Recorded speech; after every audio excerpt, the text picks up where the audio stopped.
Mas eu já fico feliz de poder ter participado desse acontecimento histórico para o Drift, né? Que é um reconhecimento, né? Sim. A partir do momento que esses órgãos olham o Drift como uma categoria realmente fazendo parte ali, né, profissional do automobilismo, tudo começa a mudar, né? As empresas começam a chegar, né? A própria televisão, também o ano passado, o Ultimate Drift conseguiu trazer uma transmissão ao vivo, né, da Band Esportes no Drift. Nunca tinha acontecido isso desde ali de 2006 no esporte. Então, tudo a gente vê que está crescendo, está engatinhando e com certeza eu estou com 44 anos, mas a nova geração, o Juninho, né, o Dudu, a Valentina, lá, o Gustavinho, o Luquinhas, e que nem mesmo toda essa galera vai colher todas essas sementes que a gente plantou nesses longos anos. Aproveitar esse gancho da visibilidade, que nem a própria Motul e WD-40 que apoia a gente, né? São empresas internacionais, né? Mundialmente conhecidas, né? O mundo inteiro conhece a Motul e a WD-40 e hoje apoia o Drift, né? E muitos pilotos do esporte. Estão também dentro das competições, né? Como patrocinador. Então tá... Pra gente que começou lá atrás... Até a Monster aqui, que apoia o piloto João Barion, enfim. E eu acho que agora é o caminho, né? Não tem mais volta. O Drift só crescer. Só crescer. Ele era, então, até então, um esporte bem underground, então. Fantasma, vamos dizer assim. É um esporte que é realmente diversão, né? Nos olhos dos barões do automobilismo, né? Uhum. E, então, foi a primeira transmissão ao vivo no ano passado. Mas antes disso, tinha alguma coisa que era televisionada sem ser ao vivo?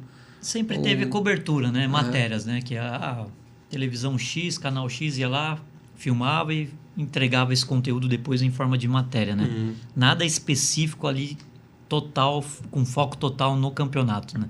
Uhum. Então, essa da Band Sport aí foi realmente uma jogada de mestre, né? Uma tacada de mestre da Ultimate Drift, junto com a CBA, que eles estão sempre em conjunto. E tudo feito em prol do piloto, né? Porque um campeonato, por melhor que seja, né? Que tenha lá 300, 500, 1 milhão de investimentos, se não tiver o piloto, não tem valor nenhum. Sim. Então, eu sempre fiz questão de falar isso, né? Para os pilotos que... além do Drift Fight aqui, a gente também promove o Drift SC, que são os eventos menores durante o ano. A gente faz workshops aqui na região, né? Para aumentar o número de pilotos, né? Tem a escolinha de Drift também. Uhum. E aí, essa união, com certeza, todos irão colher, né? Não é só o campeonato que está levando. Não. Todo mundo tá surfando na mesma onda. Igual os youtubers, né? A entrada do Renato Garcia dentro do campeonato... Isso alavancou o esporte de uma forma que só tinha acontecido isso lá atrás, em 2012, quando eu comecei, na época do Fiuk. O Fiuk era o artista pop teen, o mais top do Brasil naquela época, né? Então, o mais estourado de todos era o Fiuk. E estava na novela, clipe, teatro... Malhação na época. Malhação.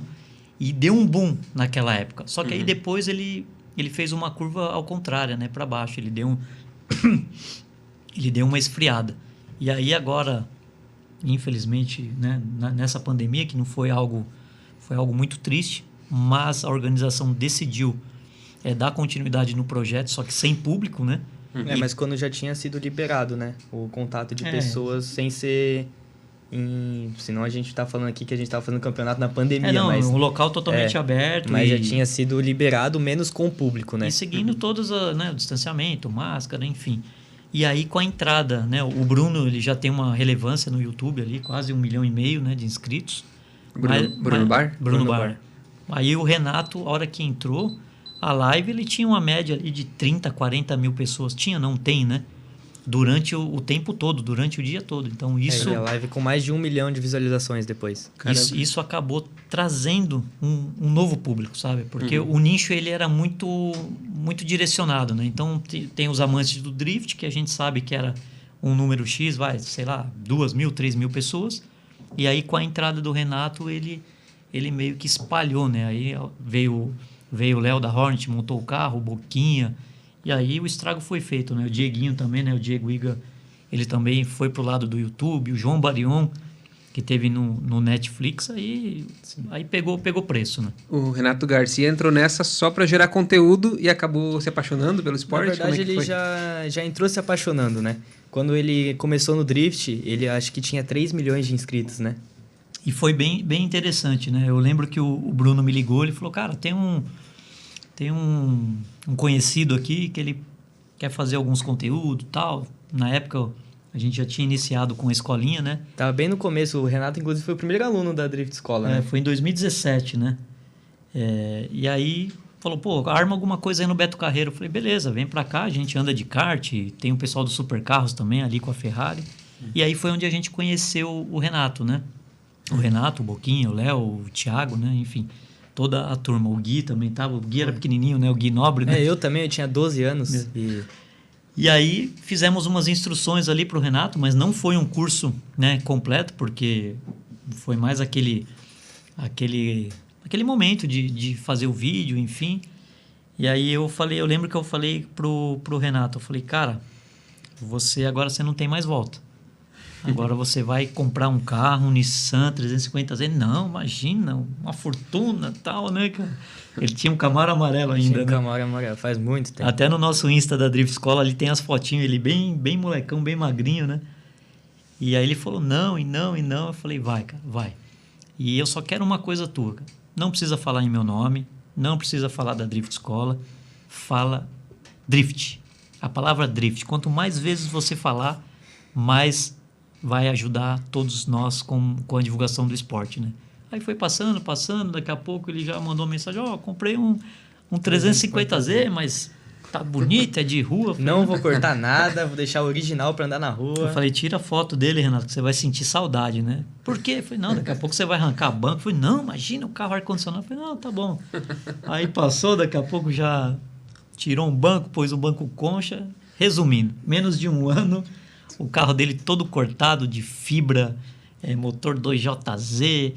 E ele dizia, né? Não, eu só vou gerar conteúdo, eu não vou participar de campeonato. No primeiro ano que o carro ficou pronto, ele já estava competindo aqui com a gente. O carro dele não tinha nem ficado pronto, ele foi com o carro do Barião ainda. É verdade, o João Barão emprestou o carro dele, né? Um 370 lá que ele usa na escola.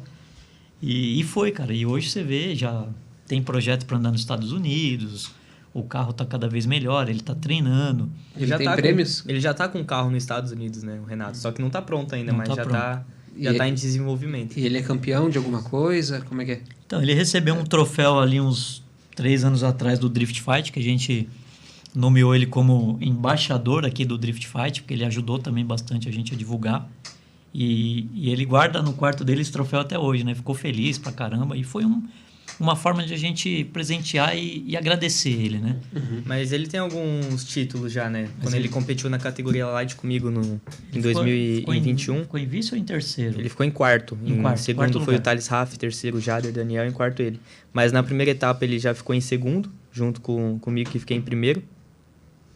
E o Juninho... O que tá acontecendo aí? O Juninho venceu ele lá em Piracicaba, né? Foi, e ele acabou ficando em segundo lugar. Foi bem legal ali, né? Foi isso aí. Foi divertido, até o pessoal achou que, nossa, agora vão malhar, vão condenar o Juninho, e o Renato gosta muito dele, né?